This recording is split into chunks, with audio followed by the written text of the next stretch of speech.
Hello, good evening. This is just a quick video. I noticed that I hadn't done my tea and chat this week. With the added stress and pressure of obviously trying to reach the deadlines for the Department of Work and Pensions, due to all of the changes that have been made across the board for every single person in the country, to obviously reapply for benefits or benefits that have changed. So all the legacy benefits that have changed onto now universal credit. It has been really, really, really, really stressful. And once again, I just feel that while I'm trying to explain and say on social media, it's getting lost in translation. I was accused of being rude the other day by someone because I put up some information, obviously, about the fact that I was still awake and it was 1:30 in the morning. And the main reason for that is not just because of my illness and disability, but because of the illness and disability of the person I care for. Now, under no circumstances in any of my videos that I am absolutely aware of have I been asking people to help me.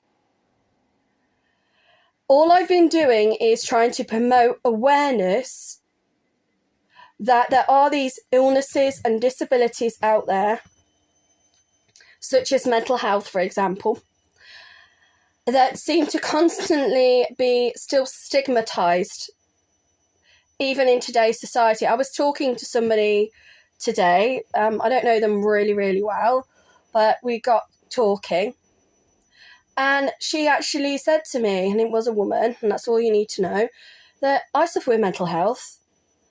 But to look at her, you wouldn't think so. To talk to her, you wouldn't think so. People seem to think that if you have a certain illness or disability, that, oh, my legs don't work properly. Oh, you're in a wheelchair. No, loads of people who have limited limb mobility below the waist are not all wheelchair bound. People who are deaf, have a hearing impediment, not all of them wear hearing aids. People that have a visual impediment, not all of them wear glasses. So, it's just, and not everybody who, like with my sister who has epilepsy, has seizures every single day of their life, and every 2 minutes of the day. She is extremely lucky that finally, touch wood, they have found some medication for her that has prevented her from having seizures. That does not mean that she still doesn't have them. It's just limited the amount that she has. And unfortunately, it's not all one pill fits all. So I can only apologise that once again, due to my illness and my disabilities, that when I'm trying to explain things to people, that they seem to get lost in translation. And I know on occasions I may have mentioned my children. That does not mean that I want people asking me a million questions about my kids, okay? And one of the questions I was asked was, how old's my son? Well, if they'd watched my video, I mentioned how old he is. I said he's 8 years old, and because of his age, my GP will not medicate him. I am not a doctor. I am not a physician. I do not have a medical degree.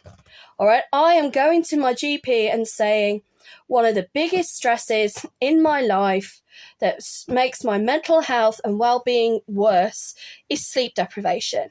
Here, take some sleeping tablets. Yeah, that's fantastic. Thank you for giving me sleeping pills, but you won't give my 8-year-old sleeping pills. Why do I need to give him sleeping pills? Well, because he's the one keeping me awake till 1 a.m., 2 a.m. in the morning. It's his mental health, it's his illness, it's his disability that is preventing him from wanting to sleep. And because of the guidelines that the NHS have to follow, they will not medicate children under the age of 10 if they can avoid it, because they do not want to be giving them drugs. And I have a friend who's ex-military, and he said to me, when we were in the military, we were pushed to learn how to not go to sleep till breaking point. If your son is tired, he will sleep. And I'm like, yeah, no, I'm not disputing that if my son is tired, he won't sleep. But the fact is, I'm tired. And I can't sleep if he's not asleep. Because he cannot be left unattended. He cannot be left unsupervised. And unfortunately, as I keep trying to explain to people, the support is not there for people to easily access to get help and support. So people will say to me, well, if you need a rest, get someone else to take care of your child. Nobody wants to take care of him. Nobody wants the responsibility of looking after somebody who is 8-year-old, built like a brick shit house, so to speak. He's almost as tall as me, who, when he doesn't understand things or he is having an autistic meltdown, could basically put you in hospital. And I'm not saying that to be mean or nasty or to say that my son isn't safe to be around, but it's the truth. And that's only going to get more challenging as he gets older, which is why we've tried to reach out and say to people like CAMS and RISE and all these other organisations that are supposed to be there, Young Minds, for example, for young people. And they've gone, yeah, here's a waiting list, fill in the paperwork, we'll get back to you. And that is the same with every single parent in the country. And unfortunately, in Nuneaton, where I live, which is part of Warwickshire, the support for young people is not there. The waiting lists for young people can be 5 years. And you tell people this and they're like, oh, that's bullshit. That's bullshit. No one is going to be expected to wait 5 years to see someone for a medical condition. I'm 40. I didn't get diagnosed with my mental health issues until 2 years ago. And yet, for years and years and years, I would go to my doctor and I would say, I'm not feeling well. This is wrong. That is wrong. Is it normal for me to be, not wanting to get up in the morning, thinking it would be better if I died? And all they would say is, oh, you're just a little bit depressed. Oh, you're fine. Go home. There's nothing wrong with you. Go and do a hobby. Go and do a sport. Go and do something to take your mind off those feelings and emotions. And a lot of people during lockdown were affected. Their mental health literally went down the toilet. And these people, even 3 years later, are still now trying to drag themselves back out of that black hole of despair that we all seem to be put into. And the main reason why I think mental health became such an issue during lockdown was due to the conflict of information that was constantly flowing around about COVID. And then obviously people lost loved ones, people got COVID, and during lockdown, people couldn't even go to funerals. People couldn't mourn their dead. People couldn't grieve properly. There were so many issues that people did not get support with during COVID. And I think mental health from that has stemmed and has become worse. But personally for me, it was just like a normal day. Being told by the government, oh, you're not allowed to go anywhere. Oh, okay, that's fine. I'll stay at home. I'll stay at home with my kids so they can play in the garden. Oh, they can read a book. They can play in their room. I can just take my time. I don't have to rush. I haven't got the stress of taking them to school. Haven't got the stress of trying to find somebody to take them to school. Haven't got the stress of, trying to do things because I've got the government telling me, you've got to do this or else we're not going to pay you. So to then go back to where I am now, to be told, if you don't do this, we will not pay you. We do not think you are disabled. We're not going to pay you. You know, and having people literally being thrown into this great big batter mix, as I call it. And it doesn't matter who these people are. It doesn't matter what they're capable of. It doesn't matter how they were a week ago, 6 months ago, 5 years ago. They're all now being told, this is your option. And if you don't like it, then don't claim. And a lot of people are thinking, well, okay, I'm not going to claim. I might want to claim benefits. You know, why should I waste my time, my energy, and have my mental health be suffering to fill out paperwork? But the thing is, when people could still claim what was called the legacy benefits, it was so much easier. Now, it's 100 times harder. And this is why people are struggling. It's because they do not know how to fill in this paperwork. And there is not the support there to do it. So yeah, I mentioned about severe sleep deprivation, and I've obviously flitted onto other things, and I can only apologise. But that's just part of the way I process stuff. But I've never asked anyone on social media to help me. All I've said is, if you are suffering, you're not alone. Do not be alone. And the reason why I am so tired all the time and I'm such a bitch and I come across as this really psychotic cow to everyone is because no matter what I do, no matter what I say, it always seems to just not come across how it should. All right? I don't want to be up till 2 a.m. in the morning with my son who has got ADHD because he cannot be medicated. I don't want to be in a situation where I've got the Department of Work and Pensions saying to me, which they haven't yet, which I'm really lucky about, you know, you've got to claim universal credit, and part of claiming universal credit is that I've got to be prepared to work 35 hours a week and look for a new job. And it's like, well, okay, but who's going to take care of my child? Are you all of a sudden going to put him into mainstream school? Are you all of a sudden going to give me an EHCP and give me a place at an SEN school? You haven't done that in the last 8 years. So why, when now that you're trying to force everyone onto universal credit, where are all these school places coming from? Where are all these doctors coming from? Where are all these health officials coming from that are supposed to help people get back into work and employment? At the moment, I love homeschooling my son. When he's not having what we call a closed autistic day, he is absolutely amazing to teach. He is absolutely amazing to be around.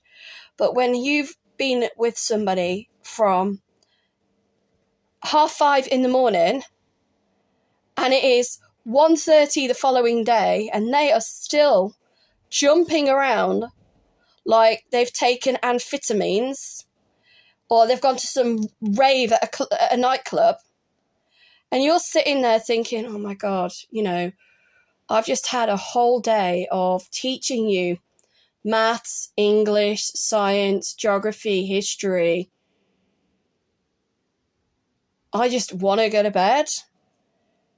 This is how school teachers feel, because they're forever having to take their schoolwork home with them. You know, and I'm thinking, where's my 6 weeks holiday? Where's my time off? And I don't get that because I'm a full-time parent. I'm a full-time carer. And that was my choice and my decision to make. But where the government are failing people like myself is they are not offering me or my son, and I know people who are going through the same situation where they're having to go to court to do this, a next step solution. You know, and it doesn't matter what people write on social media. It's their only view, it's their views and opinions, which is fine. But, you know, at some point, I am going to need a lawyer. I am going to need to appoint someone as a power of attorney over my child, because he is not going to be capable of taking care of himself. And at the moment, I have that responsibility. And like I keep saying, we come as a package deal. If my health and well-being starts to be affected more than what it is, then my worry is, how will I take care of him? How will I support him? But under no circumstances during any of my videos, as far as I'm aware, have I asked anyone to help me with this. I am just simply trying to highlight the fact that there are still holes in the system that have not been met, that are not being sorted. They're not even being patched up with duct tape. All right, that's a bit of an in-joke with me and my son. Sorry, didn't mean to do that then. You know, that even in these post-apocalyptic movies that we've seen, everybody has duct tape. Duct tape is the saviour of humanity. You know, we just watched Sweet Tooth, series 3, and again, they were using duct tape to try and patch up this huge hole in this boat so that they could go across the ocean in it to try and save humanity. And it's like, yeah, that sounds absolutely amazing.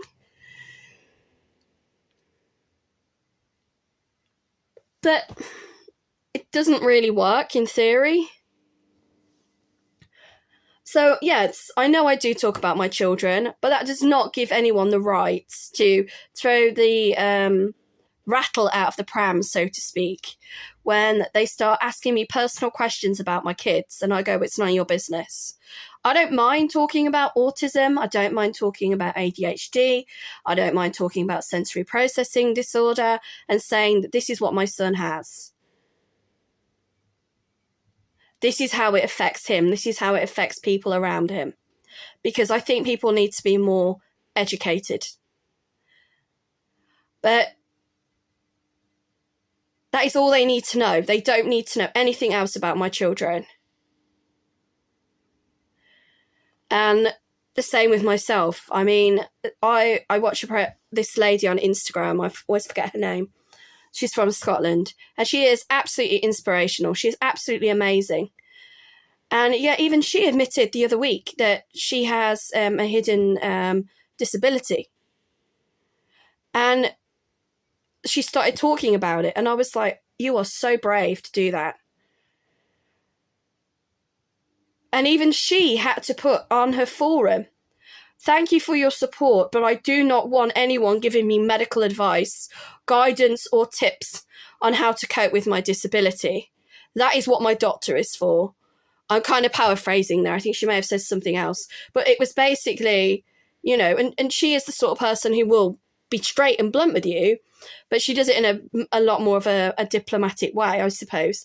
And it's basically, don't teach your grandmother to suck eggs. I don't know how you would say that in Scottish, in Gaelic, but it'd be really good if she would tell me that one.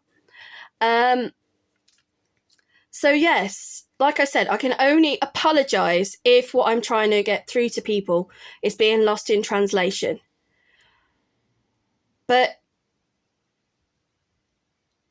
please don't start asking me personal questions about my life and making assumptions, because as far as I'm aware, most of the people that are commenting, you don't have a medical degree, you don't have a law degree.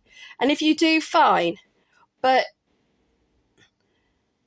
like I said, anything that is abusive or offensive or too personal, you know, it's not a competition. I don't need people posting, well, if I could go to work with only one leg and no arms, anyone can do it. Yeah, well, fine. Yeah, I totally agree. But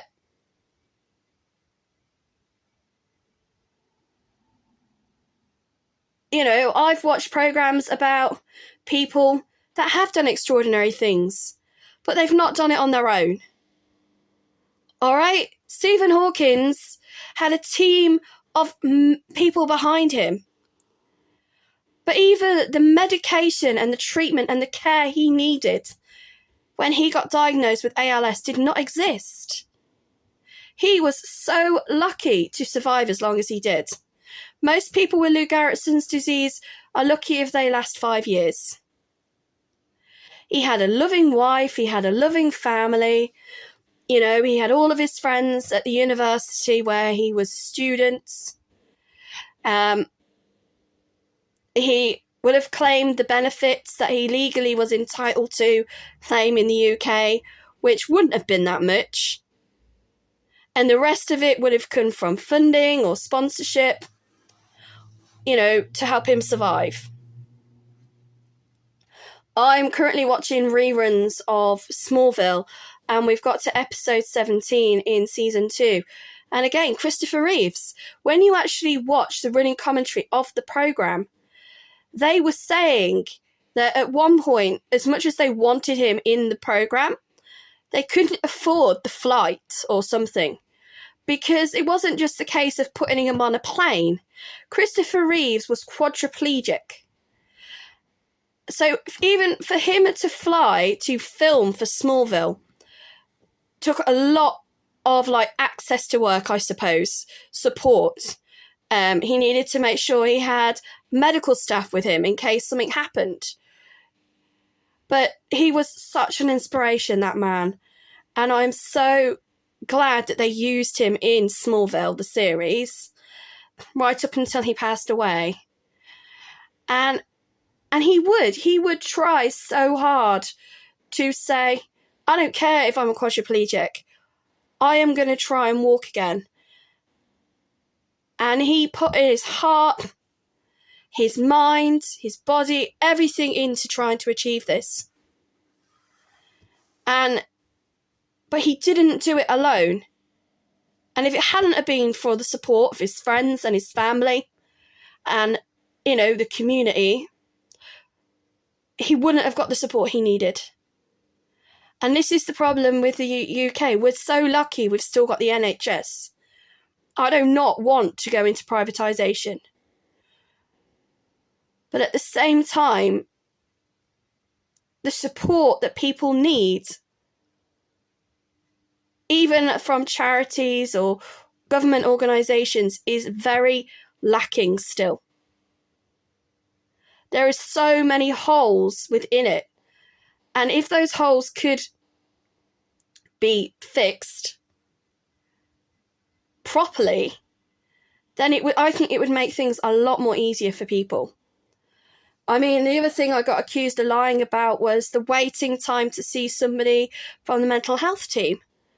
I phoned them on the 18th of March. My appointment isn't until July. And somebody said, oh, that's a load of crap. If you phone the crisis team, they'll get back to you within a day. No, they don't. Newsflash. Okay, I'm not going to share my letter on social media. I know I've shared some stuff in the past.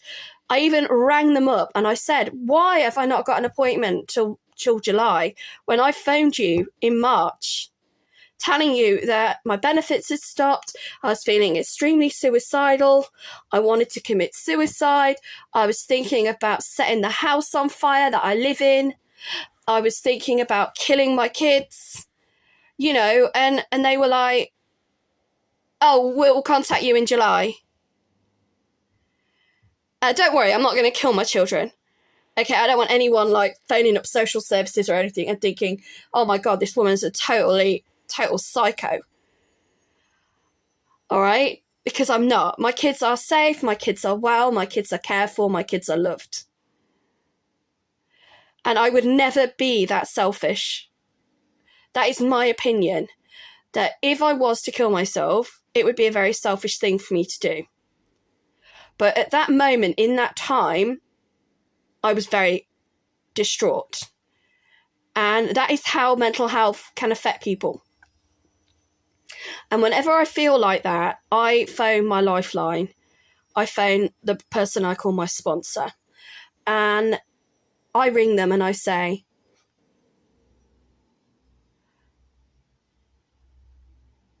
I want to kill myself today. And they'll be like, okay, I'll come and get the kids. And they'll take them for me. And it doesn't matter where they are. It doesn't matter what they're doing. They will come. And they will say to me, don't be stupid. If you are still feeling like this in 20 minutes, go to the hospital and sit there. And I have. I have literally gone to A&E and I have sat in A&E because I have wanted to die. And just sitting there for those 8 hours, 7 hours, whatever, I'm sitting there and I'm thinking, oh my God, I'm wasting NHS time. I shouldn't be here.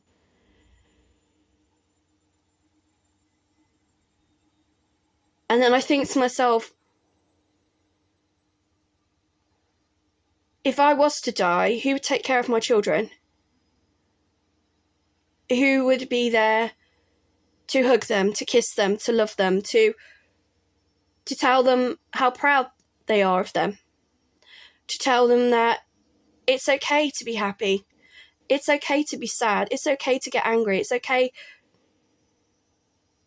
to love and to laugh and to live. Because they don't have anyone to do that for them. All they have is me and their dad. And there is nobody else in our lives to do that. And it's really, really sad to think that because of my illness and my disability, that I am that isolated. But it's the truth.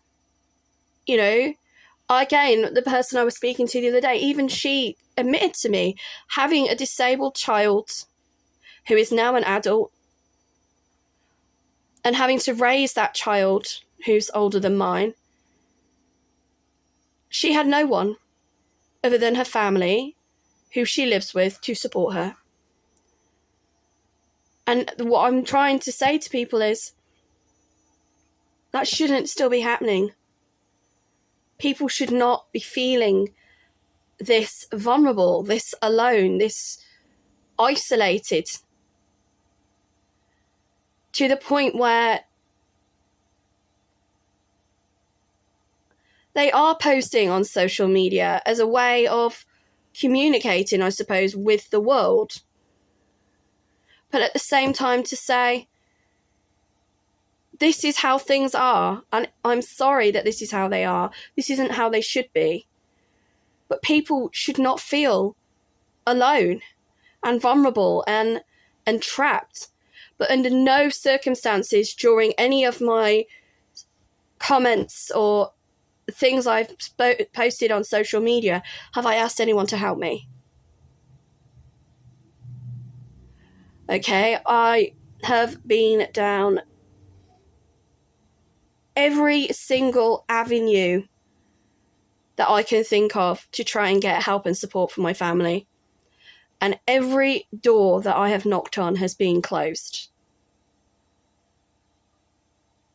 And it is heart-wrenching to think that there are other people out there who are suffering, who are maybe worse than me. And when everybody is taken off all these legacy benefits and forced to apply for universal credit, how many of them are going to survive in a year's time? So, yes, I just want to assure everybody is safe. Everybody is well, okay? You do not need to worry about me. I'm just saying that I can only apologise that everything I try and do and say keeps getting lost in translation. And it is really, really frustrating to live like that, because I constantly think to myself, oh my God, why can't I just explain myself properly? Why do I have to keep repeating myself 20 times before somebody understands something that I'm trying to say or do? You know, and it's really, really frustrating that I just feel so useless and so fucking guilty all the time, because no matter what I do or say, no one seems to understand, and that is how it feels. But yes, so please, please, please, okay, my children are safe. They are well, all right? So do not worry about my little ones, okay? And this is probably the first video that I've done in a while where you can't hear my kids in the background, but that's because I'm supposed to be having my boiler fixed tomorrow. That's a different story. And for safeguarding reasons, my son, who is autistic, he doesn't like strangers. So he has gone to stay with his dad while I have somebody fix the boiler. And when that person arrives, I will have somebody assist me, because obviously I can't be on my own with people who I don't know either, because it is a real trigger for my PTSD. And the reason that it affects my PTSD, having strangers in my home, is because I have in the past suffered an assault in my home. Not where I'm living now, but in a previous property that I lived in. I was assaulted. So for that reason, I don't feel safe having people come to where I live unless I know who they are. And ironically, the person who did assault me was someone I knew. But for that reason, you know, it's really hard. And if anyone wants me to talk about that, maybe I can do that in another video. But to have somebody come into your home and attack you, I wouldn't wish that on anyone. And again, that is something that unfortunately does happen to a lot of people, especially elderly people. Which is why they say, just be aware who's knocking on your door. So if anyone wants me to talk about that, then that's fine. Maybe it's something I could do in another video. But I just want to say, obviously, for safeguarding reasons, my children are never at home when I have strangers here, unless it's a life and death situation, because I want them to stay safe and I want them to stay well and protected. And the last thing I want is for anything to ever happen to them, because I wouldn't be able to live with myself if that happened. They are my world. Sorry. It's just so sad to think that as much as you obviously try to protect the people you love in your life, you can't always do it 24/7.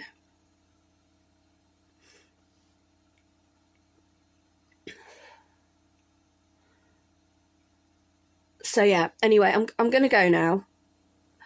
But please, please, please, like I said, I can only apologise that sometimes what I'm trying to get through to people is not coming across clearly. So thank you.